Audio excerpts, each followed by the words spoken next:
Saan kaya tayo pupunta? Okay mga Dre, day 3. Pupunta tayo sa Firenze, sa Florence mga Dre, no? Magulo kasi hindi mo alam kung saang platform yung tren mo. So up to the last minute tsaka mo lang malalaman kung nasan yung tren mo.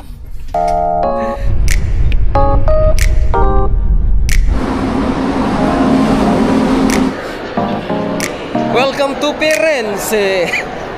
Andito tayo sa Florence mga Dre, no? At malamig. ayun, kala niya mainit. Wala siyang dalang panlamig. Ano kasi guys? Kasi mainit sa ano? Saan? Mainit dun sa Roma. Oo. Ngayon pagdating naman ng Florence, Mas malamig dito. 30 degree. Oo, ngayon ang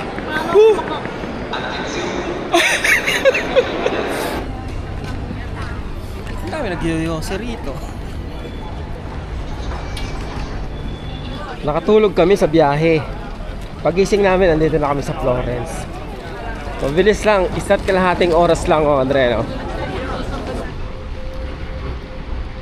Masasagasaan yung mga tao rito, di ba? Dapat diba? Ano yan? Tram? Anong tawag yan ganyan? Tram? Ayoko na itapat sa mukha ko yung camera mga Dre, no? Kasi alam nyo na nga daw yung ano eh. Alam na namin yung mukha mo, Rice. Itapat mo na lang dun sa nakikita mo. Ay, nakita ko red pero tumatawid kami. I think that's a common thing here dito sa ano mga Dre, no? Sa Italy. Maliliit yung kalsada nila, no? Uy, nakita ko Starbucks. May dala yung babae.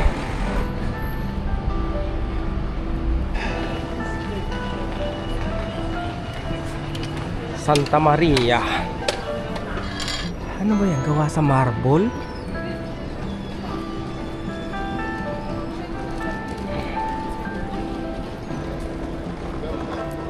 Florence.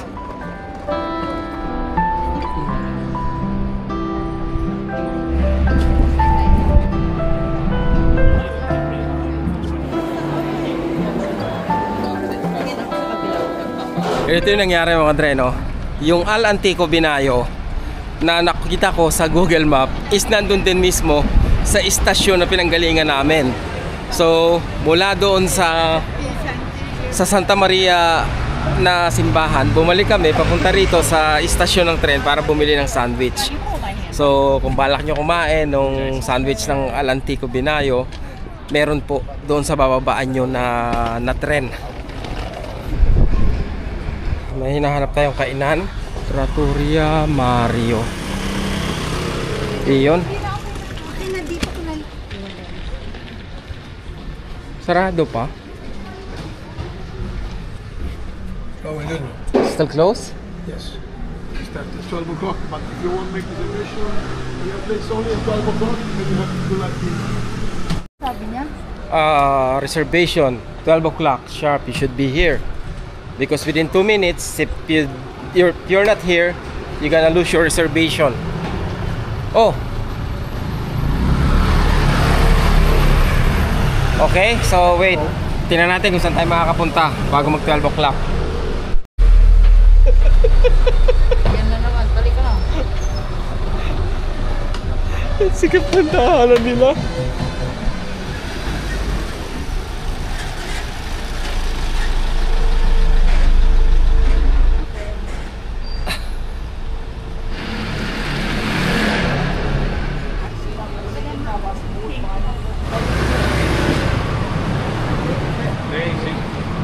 Ibang simbahan pala to. Jocelyn, ibang simbahan to.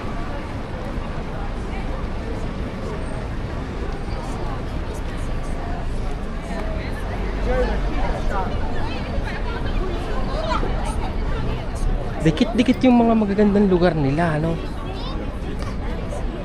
Ito. Paikot-ikot lang kami rito mga dahil maliit lang talaga pala siya, no? Ay, nabilihan kitang bag dito. Gusto mo ba? Kung gusto nyo mag-taxi rito, hindi kayo makakapara ng taxi. Kailangan nyo magantay rito saan tayo ng taxi. Kasi hindi yata sila hihinto kung paparahan nyo sila. Ang dami rin nagtutur ng mga bata pa no? Ito yung anak natin. Oo, tsaka mga Asian, madaming Asian na mga bata pa. Mga nasa siguro late 20s nila na mga nagtutur.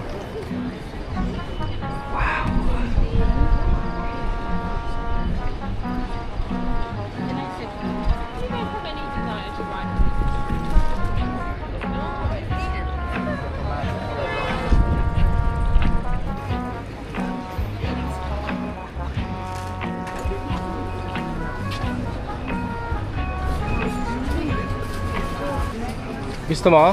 No. Ipapalaman niya sa tinapay.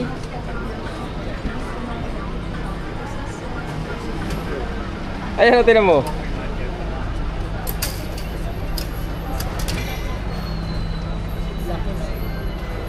Nyam, nyam, nyam, nyam.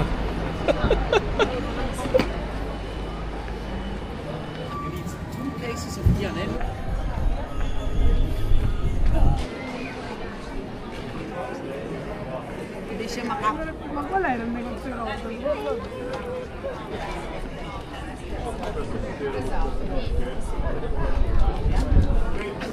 Andito kami sa tinatawag na Ponte Vecchio.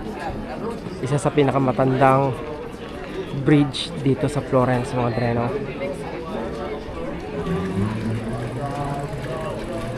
Gusto mo ba?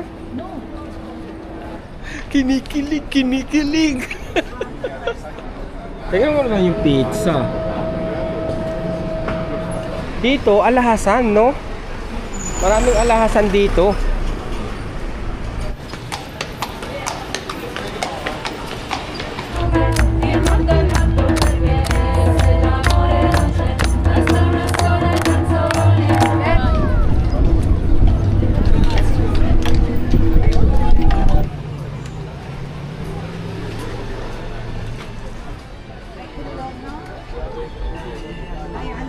Bilihan ng mga leather.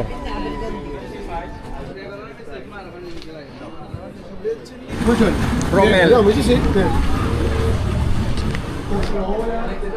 Parmesan. See? Ano yun? Kung ano yung order, pwede ba ganun pasta to eh? Hindi pwede. Ano? You want something what? To drink. Coke.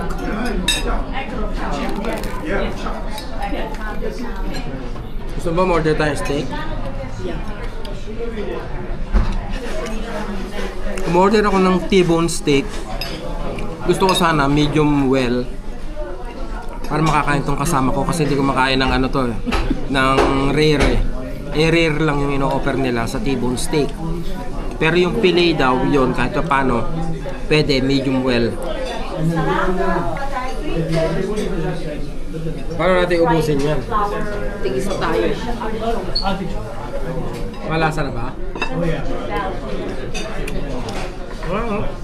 Sabi ko kay Jocelyn, sana hindi na kami umorder ng steak. Kasi nung nagtatanong kami, ang sabi ng babae, yung fillet lang daw. Sabi niya gano'n, no? Yung fillet, ganyan, pwede daw lutuin ng maganda. So akala namin ganyan lang yung size. Pagdating, sobrang laki, dalawa. Ano na kung yung ano, yung T-bone steak? Yeah.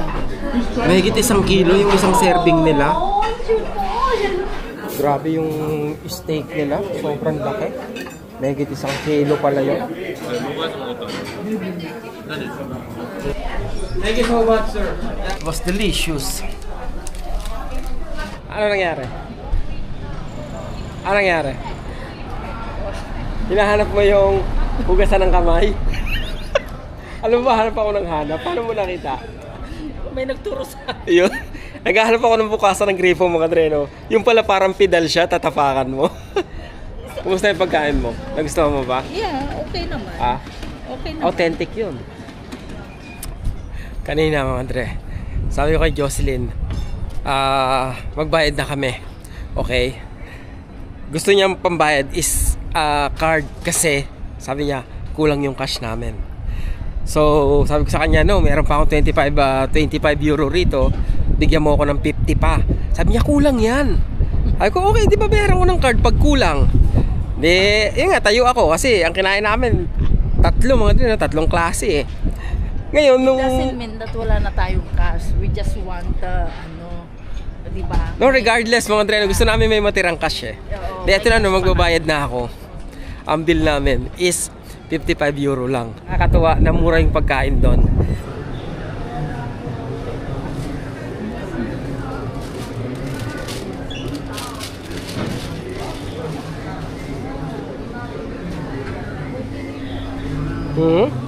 Gusto mo ba mamili ng gulay?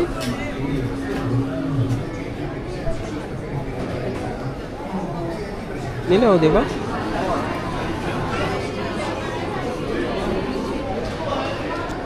Di ba? Ano nito? Baka per kilo yan. Siyempre, Oo nga, 59 kilogram. Parang dalawa-dalawa lang. Parang ganun. Cantos is Cantos. Okay.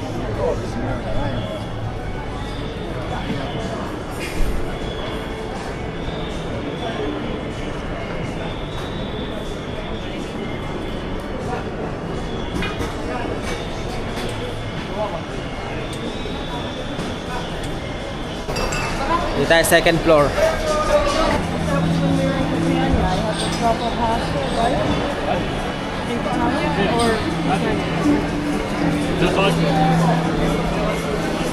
Oh my God.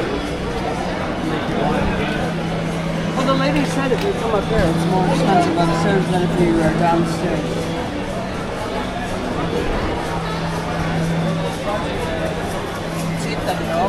Truffle pasta.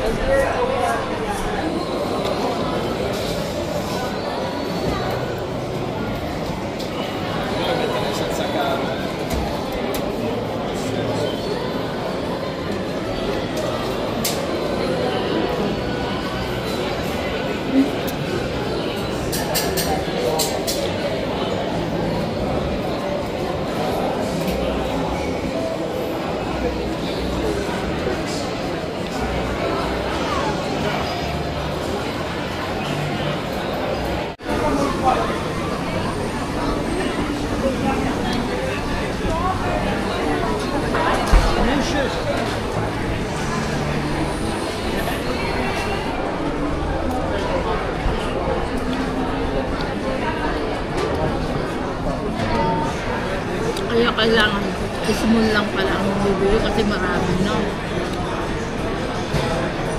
Di ba?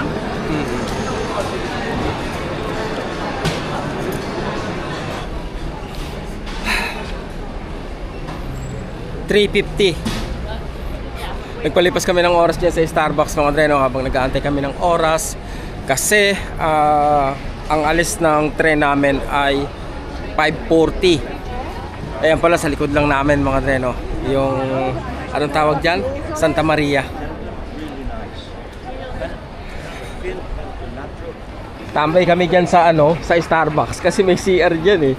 Bili ka lang ng kape, upo ka dyan, may internet sila. Pagkatapos that's it. Gaano kalayo ang train station dito? 8 minutes. Yun o. Maliit lang tong Florence mga Dreno. Kasi halos ilan na yung napuntahan namin sa konting oras. Ilan na yung napuntahan namin na pinakasikat na tourist spot nila rito. Kung may oras pa sana, parang ang sarap pa magpunta sa Naples, sa Tuscany. Kasi mga 1 oras na lang yun mula rito. Sayang, di ba? Kasi nandito ka na, malapit ka na. Konting biyahe na lang, mararating mo na.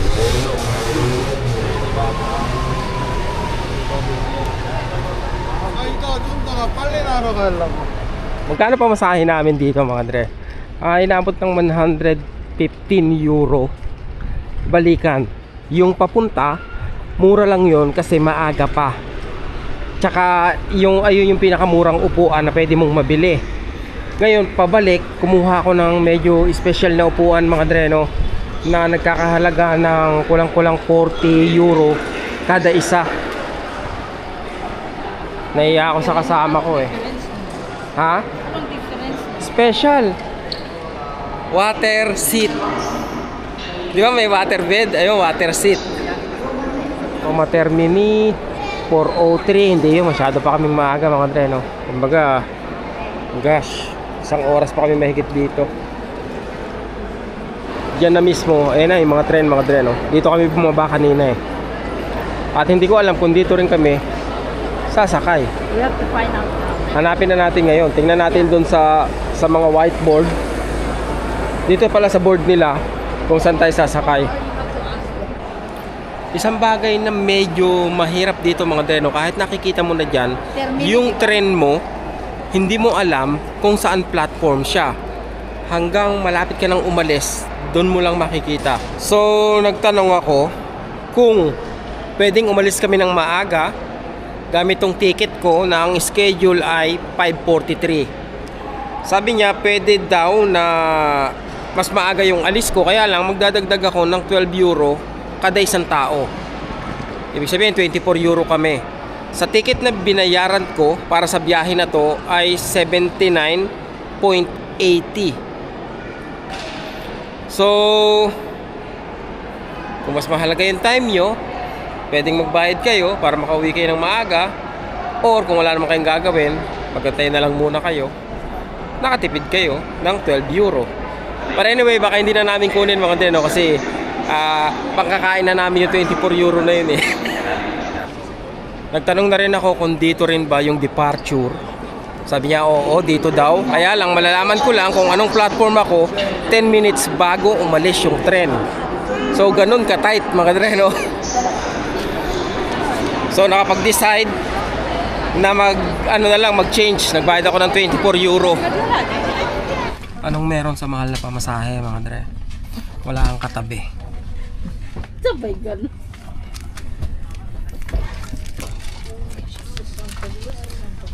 Malungkot ka na, wala kang katabi, butas pa yung bulsa mo.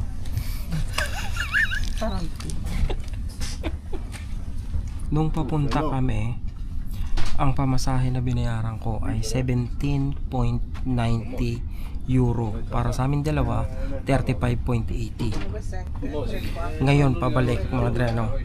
Kung hindi kami nagpapalit ng ticket, yun nga ang binayaran ko, 39.90 o 40 euro sabihin na natin. Nag-add pa ako ngayon ng 24. So 104 euro para sa pabalik. Ang laki ng diferensya, 'di ba? Okay naman mga Dre, no? Kahit pinakamurang upuan yung kunin nyo, komportable pa rin. Nakatulog nga kami kanina eh.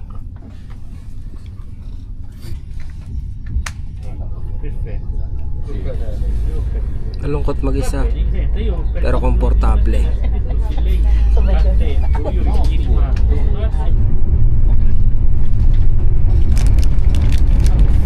Pero naman pamani, tsaka pakape.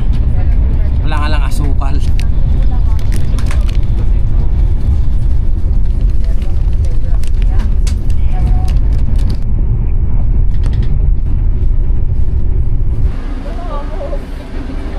Pwede kang umihi for 1 euro o bumili ka nito for 1 euro and 90 cents.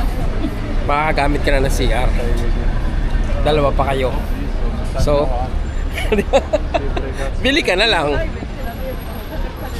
Dito na pala uli kami sa Roma Termini mga Dre, no? Ang biyahe ay 1.5 oras galing sa Florence pabalik rito sa Roma. May nakausap kaming isang Pilipina nung nandun kami sa Coliseo mga Dre, no?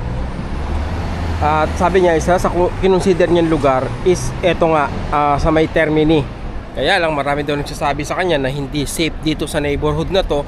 At saka masyadong maingay kasi nga masyadong maraming tao at busy. Sa palagay mo, safe ba tong lugar na to?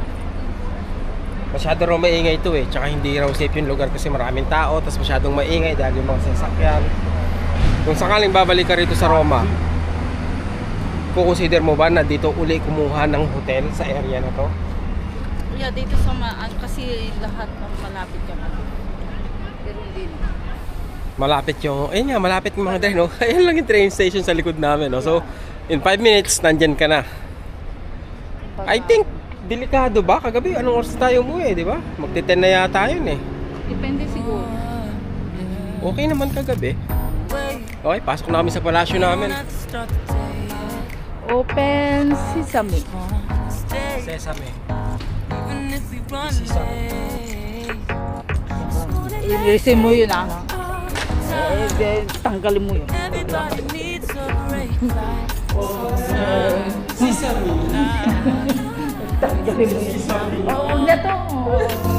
What's the rush?